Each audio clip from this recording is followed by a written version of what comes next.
والفجر وليال عشر والشفع والوتر والليل إذا يسر هل في ذلك قسم لذي حجر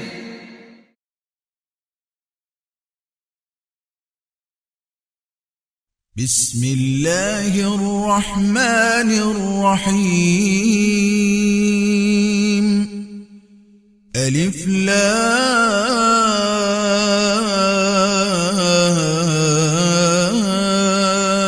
را تلك آیات الكتاب وقرآن مبین ربما يود الذين كفروا لو كانوا مسلمين نحمده ونصلي على رسوله الكريم اما بعد فاعوذ بالله من الشيطان الرجيم بسم الله الرحمن الرحيم رب اشرح لي صدري ويسر لي امري واحلل عقدة من لساني يفقهوا قولي رب زدني علما۔ ابھی آپ نے سورۃ الحجر کی آیت نمبر 1 اور 2 کی تلاوت سنی۔ اب ہم ان آیات پر تھوڑا سا غور و فکر کر لیتے ہیں اور دیکھتے ہیں کہ ہمارے لیے ان آیات میں کیا پیغام ہے۔ رسول اللہ صلی اللہ علیہ وسلم نے فرمایا کہ بعض لوگوں کو آگ ان کے گھٹنوں تک پکڑ لے گی اور بعض کو ان کی رانوں تک اور بعض کو گردن تک۔ کچھ لوگ ہوں گے کہ جو 1 مہینے کی سزا بھگت کر دوزخ سے نکل آئیں گے، اور سب سے لمبی دوزخ میں سزا بھگتنے والا انسان وہ ہوگا جو جہنم میں اتنا رہے گا جتنی اس دنیا کی مدت ہے، یعنی دنیا کے پہلے دن سے لے کر آخری دن تک۔ اور جب اللہ تعالیٰ اس کے نکالنے کا ارادہ فرمائیں گے، اس وقت جو کفار ہیں وہ اہل توحید سے کہیں گے کہ تم اللہ پر اور اس کی کتابوں پر اور اس کے رسولوں پر ایمان لائے اور پھر بھی تم ہمارے ساتھ اسی جہنم میں پڑے ہوئے ہو، آج ہم اور تم جہنم میں بالکل ایک جیسے ہیں۔ تو اس بات پر اللہ سبحانہ وتعالیٰ کو سخت غیرت اور غصہ آئے گا کہ اتنا اللہ کو کبھی کسی بات پر آیا ہی نہ ہوگا، اور پھر اللہ تعالیٰ تمام توحید پرستوں کو جہنم سے نکال کر جنت کی ایک نہر کے پاس لائیں گے، اور جس کو نہر الحیات کہا جاتا ہے، وہاں پر ان کے اوپر ان کی جلی ہوئی لاشوں کو رکھا جائے گا اور پھر ان کے اوپر اس نہر کا پانی ڈالا جائے گا، جس سے کہ وہ اگیں گے جیسے کہ نالیوں کے کنارے اور نہر کے کنارے سبزہ اگتا ہے۔ اور پھر نبی صلی اللہ علیہ وسلم نے یہ آیت تلاوت فرمائی، ربما یود الذین کفروا لو کانوا مسلمین، کہ ایوری ناؤ اینڈ دین، کبھی کبھی کافر یہ خواہش کیا کریں گے کہ کاش وہ مسلمان ہی ہوتے، کاش ایک کلمہ ہی وہ پڑھ لیتے، تو اینڈ میں جو کلمہ گو تھے وہ بھی نکل گئے، تو اب تو جہنم میں پھر وہی رہ گئے کہ جنہوں نے کلمہ بھی پڑھنے سے انکار کیا تھا۔ حسن البصری کہتے ہیں کہ جب مشرکین دیکھیں گے کہ ہر ایمان والا جہنم سے نکل کر جنت میں جا چکا ہے، تو اس وقت وہ یہ تمنا کریں گے کہ کاش وہ بھی زندگی میں ایک دفعہ کلمہ ہی پڑھ لیتے۔ انسان مسلمان کب بنتا ہے اور اللہ تعالیٰ کی نظر میں مسلمان ہونے کے کیا کرائٹیریا ہے؟ اللہ سبحانہ وتعالیٰ نے جب بھی کوئی رسول بھیجے تو ان کو اولین ایک ہی پیغام دے کر بھیجا۔ نوح علیہ السلام کا پیغام کیا تھا؟ لقد ارسلنا نوحا الی قومہ، اللہ سبحانہ وتعالیٰ فرماتے ہیں کہ بے شک ہم نے نوح علیہ السلام کو اس کی قوم کی طرف بھیجا، فقالا، تو انہوں نے کہا، یا قومی، اے میری قوم، اعبدوا اللہ، اللہ کی عبادت کرو، ما لکم من الہ غیرہ، تمہارا اللہ کے سوا کوئی الہ نہیں ہے۔ یہی پیغام تمام رسول لے کر آئے۔ ہود علیہ السلام نے بھی اپنی قوم سے یہی کہا، صالح علیہ السلام نے اپنی قوم سے یہی کہا، شعیب علیہ السلام نے بھی اپنی قوم سے یہی کہا، اور تمام انبیاء کرام جو بھی اللہ کا پیغام لے کر آتے رہے، ان کا اولین پیغام یہی تھا کہ اللہ کو الہ مانو اور اس کے ساتھ کسی کو شریک نہ ٹھہراؤ، اور یہ ہے لا الہ الا اللہ۔ اور اس کے اندر اثبات بھی ہے اور نفی بھی ہے، ایفرمیشن بھی ہے اور نیگیشن بھی، اور جب تک یہ دونوں چیزیں نہ ہوں تو اس وقت تک پورے سٹریس کے ساتھ اور حصر کے ساتھ بات کی سمجھ نہیں آتی۔ لا الہ، کوئی معبود اور ہے ہی نہیں، الا اللہ، لیکن ایک معبود ہے، یہ بھی نہیں کہ انسان بالکل ہی شتر بے مہار ہے، ایک معبود اس کا ہے۔ ان دونوں باتوں پر مکمل پختہ یقین کہ کوئی اور الہ نہیں ہے اور ایک الہ ہے، یہ کلمہ توحید ہے، اور اس پر ایمان رکھنا انسان کو مسلمان بناتا ہے۔ ابن القیم کہتے ہیں کہ قیامت کے دن مخلوق کی جو تقسیم ہے وہ اسی ایک کرائٹیریا کے تحت ہوگی، کافر اور مومن، کلمہ گو اور کلمہ نہ پڑھنے والوں کی تقسیم ہوگی۔ یہ اللہ سبحانہ وتعالیٰ کی ایک بہت بڑی نعمت ہے کہ اس نے ہمیں کلمہ لا الہ الا اللہ کے ذریعے سے مسلمان بنایا، اور اس کلمے کو اللہ سبحانہ وتعالیٰ نے ہمارے لیے ایک بہت بڑی نعمت قرار دیا ہے۔ بعض علماء نے یہ لکھا ہے کہ سورۃ النحل، جس کو سورۃ النعم کہا جاتا ہے کہ یعنی نعمتوں والی سورت، کہ اللہ تعالیٰ نے اس سورہ میں اپنی بہت سی نعمتیں گنوائی ہیں، تو اس سورہ کے بالکل شروع میں اللہ تعالیٰ اپنی باقی حصی نعمتیں جو اس نے اس دنیا میں ہمیں دے رکھی ہیں وہ بتانے سے پہلے اللہ تعالیٰ فرماتے ہیں سورۃ النحل کی آیت نمبر 2 میں، يُنَزِّلُ الْمَلَائِكَةَ بِالرُّوحِ مِنْ أَمْرِهِ عَلَى مَنْ يَشَاءُ مِنْ عِبَادِهِ أَنْ أَنذِرُوا أَنَّهُ لَا إِلَهَ إِلَّا أَنَا فَاتَّقُونِ۔ اللہ تعالیٰ ملائکہ کو نازل کرتے ہیں وحی دے کر اپنے حکم سے، جس بندے پر بھی وحی نازل کرنے کے لیے اللہ چاہیں، اور وحی کیا ہوتی ہے کہ ڈراؤ لوگوں کو کہ میرے سوا کوئی الہ نہیں ہے اور مجھی سے لوگ ڈریں۔ اب ہم یہاں پر دیکھتے ہیں کہ قرآن حکیم میں اللہ سبحانہ وتعالیٰ نے لا الہ الا اللہ کے لیے کون کون سی ٹرمز استعمال کی ہیں۔ اس سے ہمارا سکوپ براڈن ہوگا، ہمیں باقاعدہ سمجھ آئے گی کہ اچھا لا الہ الا اللہ کہاں کہاں کاربند ہوتا ہے ہماری زندگیوں میں۔ سورہ مریم آیت 87، اللہ سبحانہ وتعالیٰ فرماتے ہیں لا یملکون الشفاعہ الا من اتخذ عند الرحمن عہدا، کوئی کسی کی سفارش کرنے کا اختیار نہیں رکھے گا سوائے اس کے جس نے رحمان سے عہد لے رکھا ہو۔ تو ابن عباس رضی اللہ عنہما فرماتے ہیں کہ یہاں پر عہد سے مراد لا الہ الا اللہ ہے، تو یہ وہ عہد ہے جس کا اللہ سبحانہ وتعالیٰ نے قرآن میں ذکر کیا ہے۔ پھر اسی طرح سے یہی کلمہ لا الہ الا اللہ یہ کلمۃ الحق ہے، جس کا اللہ سبحانہ وتعالیٰ نے سورۃ الزخرف میں اظہار فرمایا الا من شہد بالحق وہم یعلمون، سوائے ان کے جنہوں نے حق کے ساتھ گواہی دی اور وہ جانتے ہیں۔ سعید بن جبیر رحمہ اللہ اور ان کے علاوہ دوسرے کچھ اور مفسرین کہتے ہیں کہ یہاں پر شہادت الحق سے مراد لا الہ الا اللہ ہی ہے۔ پھر اسی طرح سے سورۃ الفتح آیت 26، کلمۃ التقوی، کلمۃ التقوی کیا ہے؟ اللہ سبحانہ وتعالیٰ قرآن میں فرماتے ہیں وَأَلْزَمَهُمْ كَلِمَةَ التَّقْوَى وَكَانُوا أَحَقَّ بِهَا وَأَهْلَهَا، اللہ تعالیٰ نے ان کو تقوی کی بات کا پابند کیا اور وہ اس کے زیادہ حقدار تھے اور زیادہ اہل تھے۔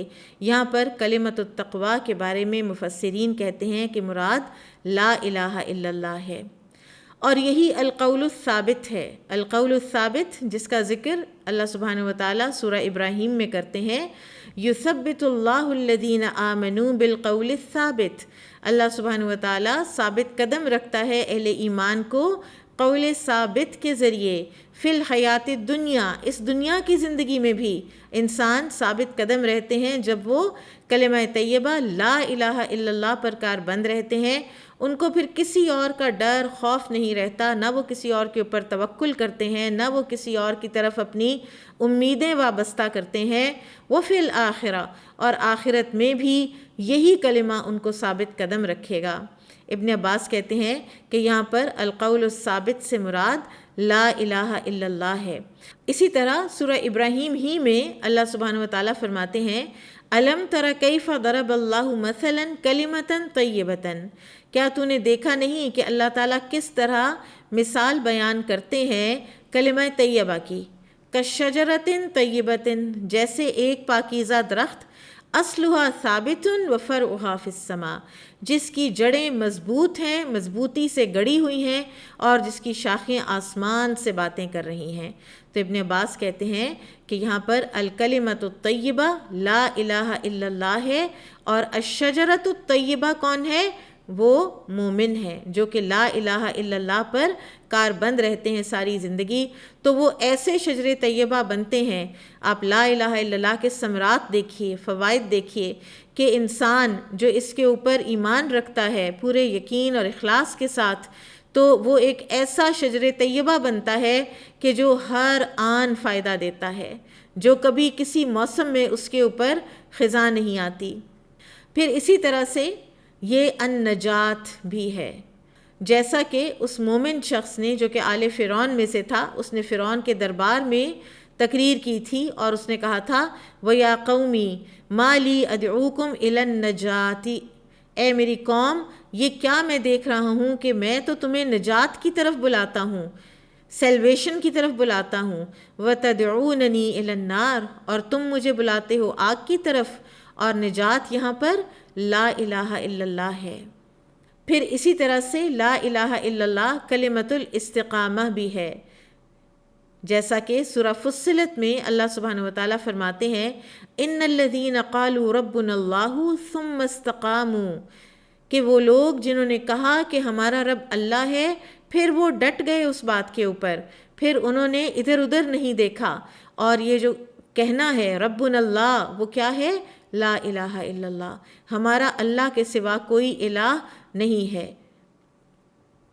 ابن عباس کہتے ہیں کہ یہ جو آیت ہے یہ ابو بکر صدیق رضی اللہ تعالیٰ عنہ کے حوالے سے اتری کہ جب مشرکین نے یہ کہا کہ ہمارا رب اللہ ہے اور ملائکہ اس کی بیٹیاں ہیں، اور ملائکہ ہماری سفارش کرتے ہیں اور ہمیں قریب کرتے ہیں اللہ کے، تو ابو بکر رضی اللہ تعالیٰ عنہ نے فرمایا ربنا اللہ وحدہ لا شریک لہ ومحمد صلی اللہ علیہ وسلم عبدہ ورسولہ، اور یہ تھی وہ استقامت جو ابو بکر صدیق رضی اللہ تعالیٰ عنہ کو اللہ تعالیٰ نے دی کفار اور مشرکین کے سامنے۔ اور لا الہ الا اللہ کی یہی قوت ہے کہ وہ انسان کو کسی کے بھی سامنے، کسی کے بھی او میں نہیں آنے دیتا، یہ کلمہ کسی کا روب نہیں انسان کے اوپر پیدا ہونے دیتا۔ پھر اسی طرح سے یہی قول السدید ہے، جیسا کہ اللہ سبحانہ وتعالیٰ قرآن میں فرماتے ہیں یا ایھا الذین آمنوا اتقوا اللہ وقولوا قولا سدیدا، اے لوگو جو ایمان لائے ہو اللہ سے ڈرو اور بات کیا کرو سیدھی۔ ابن عباس کہتے ہیں القول السداد، یہاں پہ جو سیدھی بات ہے، بالکل درست بات ہے، وہ ہے لا الہ الا اللہ۔ اس سے زیادہ سچی بات تو کوئی ہو ہی نہیں سکتی، اس سے زیادہ درست بات تو کوئی ہو ہی نہیں سکتی کہ لا الہ الا اللہ۔ اور یہ بھی کہا گیا ہے کہ لا الہ الا اللہ قول السدید تب بنتا ہے کہ جب انسان کا ظاہر اور باطن دونوں اس کے ساتھ موافقت کریں۔ پھر یہی البر ہے، قرآن میں سورۃ البقرہ میں اللہ سبحانہ وتعالیٰ فرماتے ہیں لیس البر ان تولوا وجوہکم قبل المشرق والمغرب، نیکی یہ نہیں ہے کہ تم اپنے چہروں کو پھیر لو مشرق یا مغرب کی جانب، ولیکن البر، اور لیکن نیکی تو ہے کہ ولیکن البر من آمن باللہ والیوم الآخر، بلکہ نیکی یہ ہے کہ جو اللہ پر ایمان لایا اور جو روز آخرت پر ایمان لایا، من آمن باللہ، جو ایمان لایا اللہ پر، یہ بر ہے، یہ نیکی ہے۔ لا الہ الا اللہ نیکی ہے اور ہر نیکی کا سرچشمہ ہے۔ پھر اسی طرح سے لا الہ الا اللہ ایمان کی اعلیٰ ترین شاخ ہے۔ رسول اللہ صلی اللہ علیہ وسلم نے فرمایا ایمان کی 70 یا 60 سے اوپر کچھ شاخیں ہیں، اور اس کی افضل ترین شاخ لا الہ الا اللہ کہنا ہے، اور سب سے ادنا یہ ہے کہ راستے سے کوئی تکلیف دہ چیز ہٹا دی جائے، اور حیا بھی ایمان ہی کی ایک شاخ ہے۔ یہ کلمہ اعلان ہے شرک سے بیزاری کا، یہ کلمہ ہے جو جنت کی کنجی ہے، اور یہی کلمہ ہے جس کے نام پر اللہ سبحانہ وتعالیٰ نے اپنے انبیاء سے جہاد کروایا، اور یہی کلمہ ہے کہ جس کی وجہ سے اللہ تعالیٰ نے ہم سب کو تخلیق کیا۔ سورہ الذاریات میں اللہ سبحانہ وتعالیٰ فرماتے ہیں وَمَا خَلَقْتُ الْجِنَّ وَالْإِنسَ إِلَّا لِيَعْبُدُونَ، میں نے نہیں تخلیق کیا جنوں اور انسانوں کو سوائے اس لیے کہ وہ میری عبادت کریں، وہ میری بندگی کریں، وہ میری فرما برداری کریں۔ اللہ سبحانہ وتعالیٰ نے ہمیں پیدا کیا، ہمیں زندگی میں ایک مقصد دے کر بھیجا، اور وہ مقصد ہے لا الہ الا اللہ کے تحت اپنی زندگیوں کو گزارنا۔ اسی ایک کلمے کی خاطر اللہ تعالیٰ نے آخرت کے گھر بنائے، آخرت قائم ہوگی، قیامت قائم ہوگی، میزان نصب کیے جائیں گے، لوگوں کو جنت یا دوزخ میں بھیجا جائے گا، اس ایک کلمے کی بنیاد پر۔ اس کلمہ کی اہمیت اس طرح بھی اجاگر ہوتی ہے کہ اللہ سبحانہ وتعالیٰ نے خود اس کی گواہی دی ہے۔ سورہ آل عمران میں اللہ تعالیٰ فرماتے ہیں شہد اللہ انہ لا الہ الا ہوا، اللہ تعالیٰ خود گواہی دیتے ہیں کہ اللہ کے سوا کوئی الہ نہیں، والملائکہ اور فرشتے بھی گواہ ہیں، وَأُولُو العلم اور اہل علم بھی گواہ ہیں، قائما بالقسط انصاف کے ساتھ، حق کے ساتھ قائم ہے اس بات پر، لا الہ الا هو العزیز الحکیم، نہیں ہے کوئی الہ مگر وہی، اور وہ غالب ہے اور وہ حکمت والا ہے۔ اسی طرح سے سورۃ البقرہ میں اللہ تعالیٰ فرماتے ہیں اللہ لا الہ الا هو الحی القیوم، اللہ ہی وہ ہستی ہے کہ جس کے سوا کوئی الہ نہیں، اور وہ زندہ ہے اور وہ قائم رہنے والا ہے۔ سورہ محمد آیت نمبر 19 میں اللہ سبحانہ وتعالیٰ فرماتے ہیں فَعْلَمْ جان لو أَنَّهُ لَا إِلَٰهَ إِلَّا اللَّهُ، یہ کہ اللہ کے سوا کوئی الہ نہیں۔ کتنی اہمیت ہے اس معرفت کی کہ الہ ہے بھی اور وہ ہے بھی ایک ہی، اور وہ ہے کون؟ وہ اللہ ہے۔ کتنا کلیئر ہمیں بتا دیا گیا ہے کہ ہمارا معبود کون ہے، تاکہ ہم لاسٹ نہ ہوں، ہم خود نہ تلاش کرتے پھریں۔ انسان جب خود اپنے لیے کسی چیز کو تلاش کرتا ہے عبادت کے لیے یا اپنے سے بڑا سمجھنے کے لیے، تو پھر وہ ٹھوکر ہی کھاتا ہے۔ تو اللہ تعالیٰ نے ہمیں بہت کلیئرٹی کے ساتھ بتا دیا، ہر برگزیدہ پیغمبر یہی تعلیم لے کر آئے، اسی کی خاطر انہوں نے اپنی زندگیاں کھپا دیں، اسی کی خاطر انہوں نے اپنی جانیں بھی دیں۔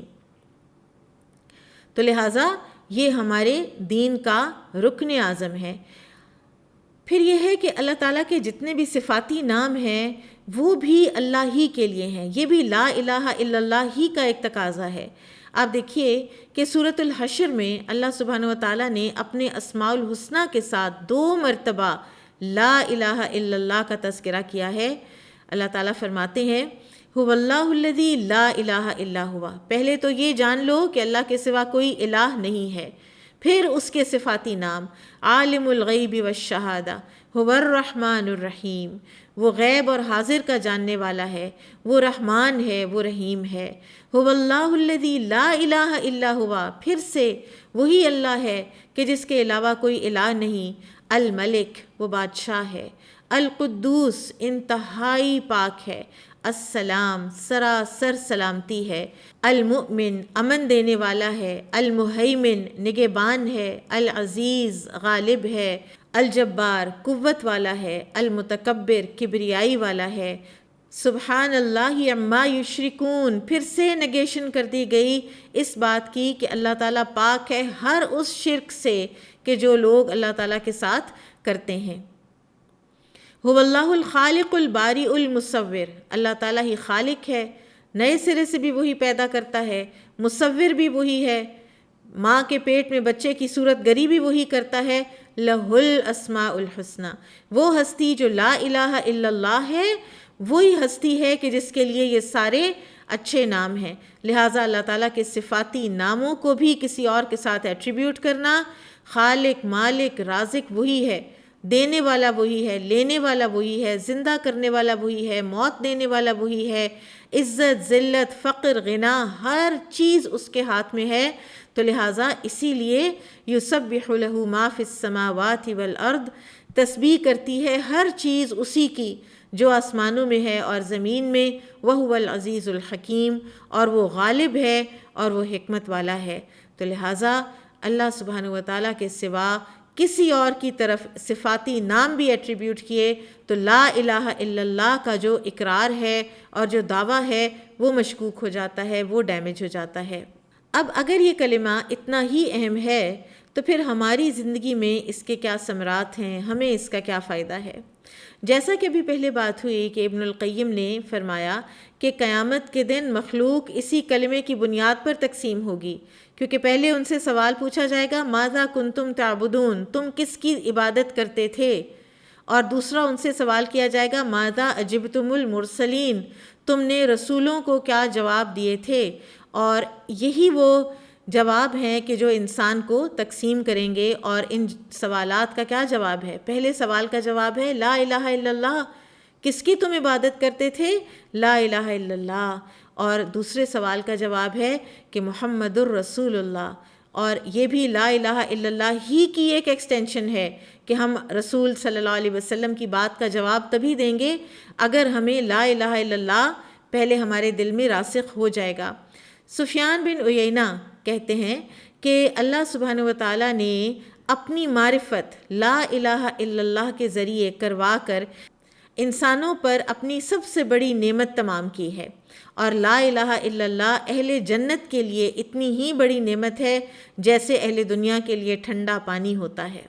اب ہم دیکھتے ہیں کہ اس کلمے کے فوائد و ثمرات کیا ہیں۔ سب سے پہلی بات، نبی صلی اللہ علیہ وسلم نے فرمایا کہ جس نے لا الہ الا اللہ کہا اور ہر اس ہستی کا انکار کر دیا کہ جو اللہ کے علاوہ جس کی عبادت کی جاتی ہے، تو اس کا مال اور اس کا خون حرام ہو گیا، یعنی اس کے ساتھ قتال نہیں کیا جائے گا اور اس کا حساب اللہ کے ذمے ہے۔ پھر اسی طرح سے یہی وہ کلمہ ہے کہ جو سب سے پہلے کفار سے جس کا تقاضا کیا جاتا ہے، اور اس لیے بھی کیا گیا، بارہا اس کا تقاضا اس لیے بھی کیا گیا کہ اگر ان کا آخری کلام بھی لا الہ الا اللہ ہو جائے تو پھر کسی سٹیج پر تو یہ اللہ تعالیٰ سے معافی کے حقدار ہو ہی جائیں گے۔ رسول اللہ صلی اللہ علیہ وسلم نے جب معاذ بن جبل رضی اللہ عنہ کو یمن بھیجا گورنر بنا کر، تو آپ صلی اللہ علیہ وسلم نے ان سے یہی کہا کہ تم ایک ایسی قوم کے پاس جا رہے ہو کہ جو کہ اہل کتاب ہیں، تم پہلے انہیں لا الہ الا اللہ کی طرف بلانا، جب وہ لا الہ الا اللہ کا عقیدہ پختہ کر لیں تو پھر ان کو بتانا کہ اللہ تعالیٰ نے دن اور رات میں 5 نمازیں تم پر فرض کی ہیں۔ پھر آپ دیکھیے کہ رسول اللہ صلی اللہ علیہ وسلم کے چچا ابو طالب جب ان کی وفات ہونے لگی تو نبی صلی اللہ علیہ وسلم ان کو یہی کہتے رہے، آپ ایک کلمہ کہہ دیجئے کہ میں اس کے ذریعے سے اللہ تعالیٰ سے آپ کی بخشش کا طلبگار ہوں گا، لیکن انہوں نے وہ کلمہ نہ کہا۔ پھر اسی طرح مدینہ میں رسول اللہ صلی اللہ علیہ وسلم کے گھر میں ایک یہودی بچہ جو کام کرتا تھا اور وہ بیمار ہوا اور اس کی وفات کا وقت آیا تو آپ صلی اللہ علیہ وسلم اس کے پاس گئے اور اس کو کلمے کی تلقین کی۔ اس نے اپنے باپ کی طرف دیکھا، باپ یہودی تھا لیکن اس نے کہا کہ تم وہی کہو جو ابو القاسم کہہ رہے ہیں، تو اس بچے نے کلمہ پڑھا اور وہ وفات پا گیا۔ تو رسول اللہ صلی اللہ علیہ وسلم نے فرمایا کہ شکر ہے اس اللہ کا کہ جس نے ایک جان کو جہنم کے عذاب سے بچا لیا۔ تو لا الہ الا اللہ کہنا، اور خاص طور پر جیسا کہ حدیث میں آتا ہے من کان آخر کلامہ لا الہ الا اللہ دخل الجنہ، جس کا آخری کلام لا الہ الا اللہ ہوا وہ جنت میں داخل ہو جائے گا۔ پھر یہ ہے کہ یہ افضل الذکر ہے۔ رسول اللہ صلی اللہ علیہ وسلم نے فرمایا کہ عرفات کے دن کی افضل ترین دعا ہے لا الہ الا اللہ وحدہ لا شریک لہ لہ الملک ولہ الحمد وہو علی کل شیء قدیر، اور یہی دعا ہے جو میں نے بھی کہی اور میرے سے پہلے انبیاء نے بھی مانگی۔ اور اسی طرح سے ایک اور حدیث میں آتا ہے نبی صلی اللہ علیہ وسلم نے فرمایا افضل الذکر لا الہ الا اللہ، افضل ترین ذکر لا الہ الا اللہ کہنا ہے، وافضل الدعاء الحمدللہ، اور افضل ترین دعا الحمدللہ کہنا ہے۔ پھر لا الہ الا اللہ کا ایک بہت خوبصورت فائدہ، اور وہ کیا ہے کہ یہ میزان میں سب سے بھاری چیز ہے۔ رسول اللہ صلی اللہ علیہ وسلم نے فرمایا کہ موسیٰ علیہ السلام نے اللہ تعالیٰ سے عرض کی کہ یا اللہ مجھے ایک ایسا کلمہ سکھا دیں کہ جس کے ذریعے سے میں آپ سے دعائیں بھی کیا کروں اور میں آپ کو یاد بھی کیا کروں۔ تو اللہ تعالیٰ نے موسیٰ علیہ السلام سے فرمایا کہ تم کہا کرو لا الہ الا اللہ۔ تو موسیٰ علیہ السلام نے عرض کی کہ یا اللہ یہ تو بہت سے لوگ کہتے ہیں۔ تو اللہ تعالیٰ نے فرمایا اے موسیٰ کہ اگر 7 آسمان اور 7 زمینیں اور ان کے اندر رہنے والے تمام مخلوقات اگر ایک پلڑے میں ہوں اور یہ کلمہ دوسرے پلڑے میں ہو تو یہ کلمہ بھاری ہوگا۔ اسی طرح ایک اور بڑی امید افزا حدیث ہے کہ رسول اللہ صلی اللہ علیہ وسلم نے فرمایا کہ میری امت کے لوگوں میں سے ایک آدمی کو لایا جائے گا جس کے 99 رجسٹر ہوں گے اور وہ بھرے ہوئے ہوں گے گناہوں سے۔ اللہ تعالیٰ اس سے پوچھیں گے کہ میرے لکھنے والوں نے تمہارے ساتھ کوئی ناانصافی تو نہیں کی، اور پھر اللہ تعالیٰ اس سے یہ بھی کہیں گے کہ تمہارے اوپر کوئی ظلم نہیں کیا جائے گا، تم بتاؤ یہ سب کچھ جو ہے کیا تم اس کو ڈینائی کرتے ہو؟ تو وہ بندہ ہر چیز کو مانے گا، اور پھر وہ ٹیریفائیڈ ہوگا، ڈرا ہوا ہوگا بہت سخت، اور پھر ایک ہلکا سا کاغذ لایا جائے گا اور اس کے اوپر لکھا ہوگا کہ اس نے شہادہ کہی تھی، اس کا لا الہ الا اللہ واشہد ان محمدًا عبدہ ورسولہ اس کے اوپر لکھا ہوگا۔ تو وہ کہے گا کہ یا اللہ یہ ایک کاغذ ان ساری چیزوں کے مقابلے میں میرے کس کام آئے گا؟ تو اس کو پھر جب میزان میں رکھا جائے گا تو اس کا لا الہ الا اللہ کہنا جو ہے وہ بھاری ہوگا اس کے تمام باقی رجسٹرز پر۔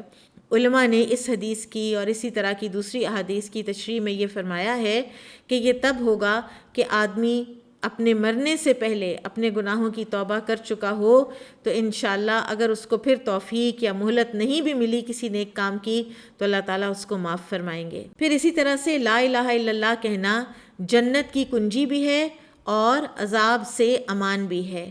ابو ذر رضی اللہ عنہ نے بیان کیا کہ میں نبی کریم صلی اللہ علیہ وسلم کی خدمت میں حاضر ہوا تو آپ کے جسم مبارک پر سفید کپڑا تھا اور آپ سو رہے تھے۔ پھر دوبارہ میں حاضر ہوا تو آپ بیدار ہو چکے تھے۔ پھر آپ صلی اللہ علیہ وسلم نے فرمایا کہ جس بندے نے بھی کلمہ لا الہ الا اللہ کہا اور اس کو مان لیا اور پھر اسی پر وہ مرا تو وہ جنت میں جائے گا۔ میں نے پوچھا کہ یا رسول اللہ صلی اللہ علیہ وسلم کیا اگرچہ اس نے زنا کیا ہو اور اگرچہ اس نے چوری کی ہو؟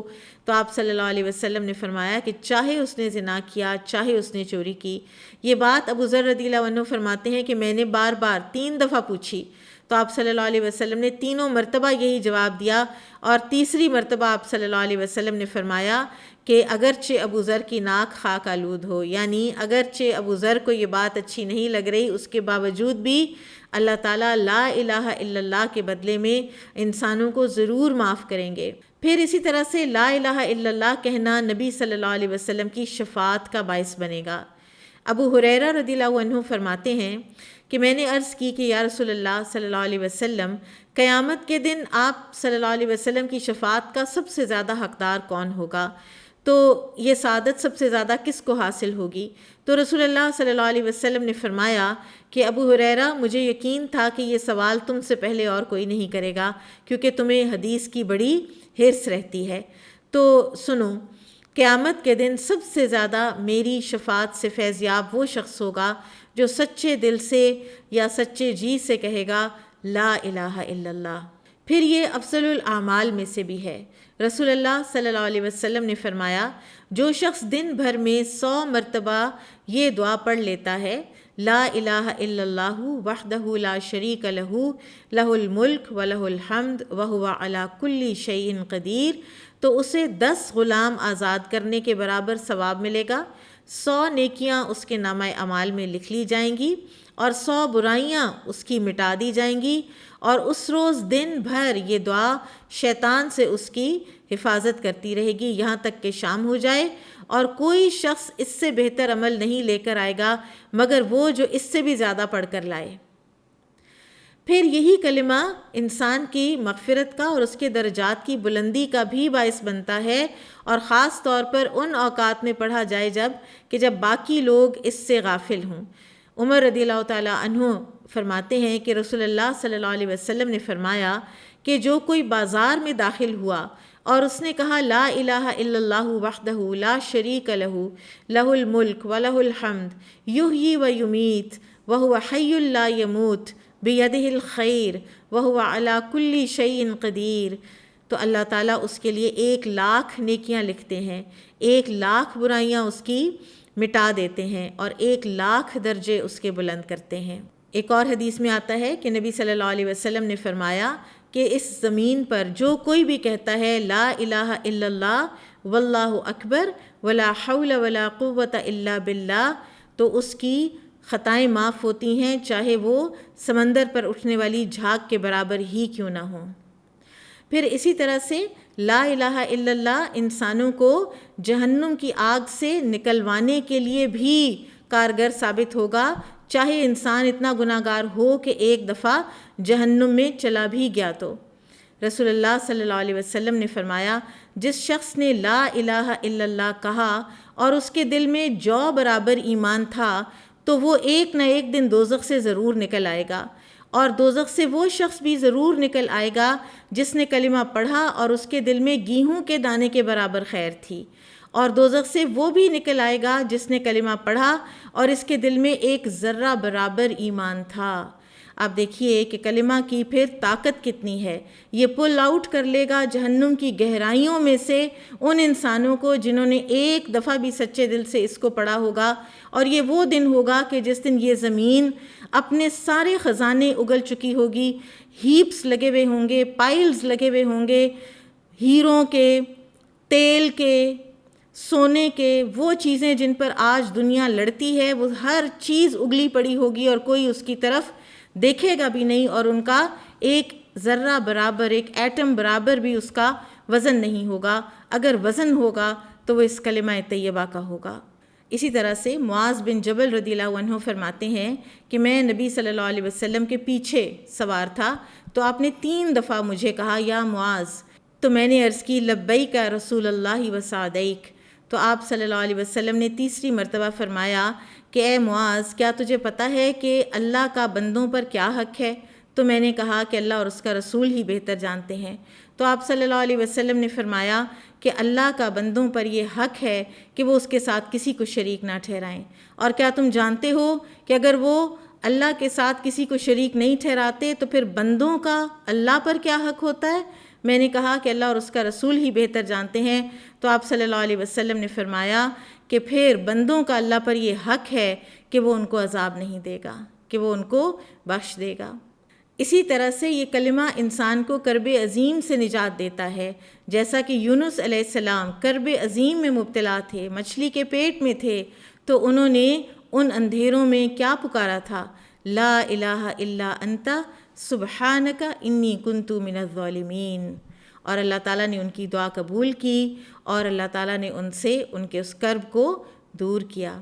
اسی طرح انسان کو اگر رات کو جاگ آ جائے سوتے میں، اور وہ جاگ کر اور ایک دفعہ پھر سونے لگے، اور وہ یہ کہہ لے اس درمیانی کچھ جو منٹ ہیں ان کے درمیان میں اگر وہ اللہ کو یاد کر لے ان الفاظ میں، لا الہ الا اللہ وحدہ لا شریک لہ لہ الملک ولہ الحمد وہو علی کل شیء قدیر، الحمد للہ، سبحان اللہ، ولا الہ الا اللہ، واللہ اکبر، ولا حول ولا قوۃ الا باللہ، اور پھر وہ کہے اللہم اغفر لی، یا وہ کوئی دعا مانگے تو اللہ تعالیٰ اس کی دعا قبول کرتے ہیں، اور اگر وہ اٹھ کر وضو کرتا ہے اور وہ نماز پڑھتا ہے تو اللہ تعالیٰ اس کی نماز قبول کرتے ہیں۔ اسی طرح سے انس بن مالک رضی اللہ عنہ بیان کرتے ہیں کہ رسول اللہ صلی اللہ علیہ وسلم نے فرمایا کہ اللہ تعالیٰ فرماتا ہے کہ ابن آدم، جب تک تو مجھ سے دعا کرتا رہے گا اور تو مجھ سے بخشش کی امید رکھے گا تو میں تجھے معاف کرتا رہوں گا، خواہ تیرے گناہ کتنے ہی زیادہ کیوں نہ ہوں، مجھے اس کی کوئی پرواہ نہیں۔ اور اے ابن آدم، اگر تیرے گناہ آسمان کے کناروں تک بھی پہنچ جائیں اور تو مجھ سے مغفرت کا طلبگار ہو تو میں تجھے معاف کر دوں گا اور مجھے کوئی پرواہ نہیں۔ اور اے ابن آدم، اگر تو زمین بھر گناہوں کے ساتھ آیا اور اس حال میں آیا کہ تو نے میرے ساتھ کسی کو شریک نہیں ٹھہرایا تھا تو میں اتنی ہی مقدار میں مغفرت لے کر تمہارے پاس آؤں گا۔ سو اللہ سبحانہ وتعالیٰ توحید کے بدلے میں انسانوں کو معاف کرتے ہیں، اور توحید ہی وہ چیز ہے کہ جس پر ہماری فطرت قائم ہے۔ لیکن اس کلمے کی کچھ شرائط ہیں، جب تک ان شرائط کے ساتھ اس کو ادا نہ کیا جائے تو یہ بھی ہو سکتا ہے کہ انسان کا معاملہ منافقین کے ساتھ ہو جائے، کیونکہ وہ بھی کلمہ ادا کرتے تھے لیکن اس کی شرائط کی پابندی نہیں کرتے تھے۔ سب سے پہلے علم، پورے علم کے ساتھ کہ اس کا معنی کیا ہے اور اس کے تقاضے کیا ہیں۔ نمبر 2، پورے یقین کے ساتھ، کسی بھی شک اور شبے کے بغیر۔ پھر پورے اخلاص کے ساتھ، کسی بھی شرک کے بغیر۔ پھر سچے دل کے ساتھ، جو کہ نفاق کے منافی ہے۔ منافقین اوپر سے لا الہ الا اللہ کہتے تھے لیکن اللہ تعالیٰ نے ان کی خود گواہی دی کہ یہ جھوٹے ہیں۔ پھر اس کے حقوق ادا کرتے ہوئے، یعنی لا الہ الا اللہ کا سب سے بڑا حق کیا ہے کہ کہ ہم اس کو اپنی زندگی میں نافذ کریں. اور یہ اپنی زندگی میں کیسے نافذ ہوگا کہ اللہ سبحانہ وتعالیٰ کے بتائے ہوئے تمام طریقوں کو ہم اپنے اوپر نافذ کریں. پھر قبول کے ساتھ اس کو اپنی زندگی کے لیے لائحہ عمل کے طور پر قبول کریں، اپنی روٹینز اس کے مطابق کریں. اور آخر میں ہم سب اپنے لیے یہ سوچیں کہ کیا ہم توحید کا حق ادا کرتے ہیں؟ ہم مدد کس سے مانگتے ہیں؟ ہم دعائیں کس سے کرتے ہیں؟ کہیں اللہ کے سوا کسی اور کی طرف تو ہمارا رجحان نہیں ہوتا؟ کہیں ہمارے اعمال میں ریاکاری تو نہیں ہے؟ کہیں ہم اپنی زندگی میں اللہ کے سوا کسی اور کا حکم تو نہیں مانتے؟ کیا اللہ تعالیٰ کے علاوہ کوئی اور بھی ہمارے لیے فیصلہ کرنے والا ہے؟ کیا اللہ تعالیٰ کے علاوہ کوئی اور بھی ہمیں رزق اولاد دینے والا ہے؟ کیا کوئی اور ہے کہ جو ہمارے غموں کو اور پریشانیوں کو دور کر سکے؟ تو اگر ایسا ہے تو اس کا مطلب ہے کہ ہم پوری طرح سے لا الہ الا اللہ پر قائم نہیں ہیں. ہمیں یہ یاد رکھنا چاہیے کہ لا الہ الا اللہ کا اصل معنی یہ ہے کہ اللہ کے سوا نہ تو ہمارا کوئی معبود ہے اور نہ ہی مقصود، نہ ہی ہم اللہ کے سوا کسی سے ڈریں اور نہ ہی ہم اللہ کے سوا کسی سے رغبت رکھیں.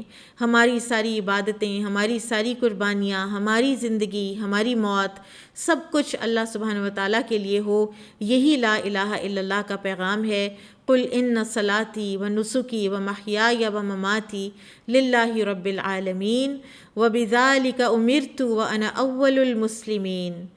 کہہ دیجئے کہ بے شک میری نماز اور میری قربانی اور میرا جینا اور میرا مرنا سب اللہ رب العالمین کے لیے ہے، اس کا کوئی شریک نہیں، اسی کا مجھے حکم دیا گیا ہے اور میں پہلا مسلمان ہوں.